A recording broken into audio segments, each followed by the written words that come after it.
Hi friends, ఎలా ఉన్నారు? బాగున్నారా? ఈరోజు రెసిపీ వచ్చేసి బీరకాయ పొట్టుతోటి చేస్తున్నానండి. ఈ బీరకాయ పొట్టుని బీరకాయ పీల్ తీసేసాక ఇలా పడేస్తారండి. పడేయకుండా ఇలా చేయండి, చాలా టేస్టీగా ఉంటుంది. ఒకసారి ట్రై చేయండి, చాలా బాగుంటుంది. దీన్ని ఇలా పొట్టుని కడిగేసుకున్నాక దానిలో కొంచెం సాల్ట్ వేసి వేయించుకొని, కొంచెం ఆయిల్ వేసి వేయించుకోవాలండి. ఈ పొట్టునంతా, బీరకాయ పొట్టును ఒక 5 మినిట్స్ 10 మినిట్స్ వేయించుకోవాలి. తర్వాత అది తీసి పక్కన పెట్టేసుకొని, తర్వాత ఇంకొంచెం ఆయిల్ వేసి దాంట్లో పల్లీలు, జీలకర్ర, మిరపకాయలు, ఎల్లిపాయలు, ఉల్లిగడ్డ వేసుకోవచ్చు. తర్వాత టమాటాలు ఉంటే టమాటాలు కూడా వేసుకోవచ్చు అండి. చాలా టేస్టీగా ఉంటుంది. మీ ఇష్టం, వేసుకోవాలంటే వేసుకోవచ్చు, లేకపోతే లేదు. ఇవన్నీ వేసి బాగా వేయించుకోవాలండి. ఇది బాగా ఫ్రై కావాలి. చాలా టేస్టీగా ఉందండి. ఒకసారి ట్రై చేయండి. వేస్ట్గా పడేసేదాకా అంటే ఒక చట్నీ రెడీ అయిపోతుంది కదా అండి. ఓకేనా?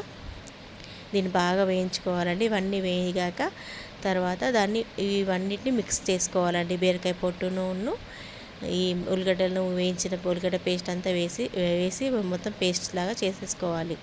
తర్వాత చూడండి, పేస్ట్ చేసేస్తాను. చాలా బాగుందండి, చాలా టేస్టీగా ఉంది. ఇలా మెత్తటి పేస్ట్ లాగా చేసేసుకోవాలి. తర్వాత కొంచెం ఆయిల్ వేసేసుకొని బాండీలో, తర్వాత ఎల్లిపాయలు, కరివేపాకు, జీలకర్ర వేసేసుకోవాలి. 1 స్పూన్ పసుపు, 1 స్పూన్ కారము, ఇవన్నీ 1 బై 1 వేస్తూ ఉండాలండి. వేసేసుకొని జీలకర్ర వేసేసాను. వేసాక 1 బై 1 పసుపు, కారము, ఉప్పు వేసేసుకొని ఇది కొంచెం కలిపేసుకోవాలండి. అడగంటకూడదు.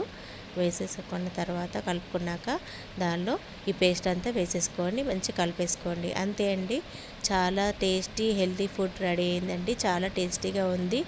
మనం ఊరికే వట్టిగా పడేసేదానికన్నా ఇలా చేసుకొని తినండి, చాలా టేస్టీగా ఉంది.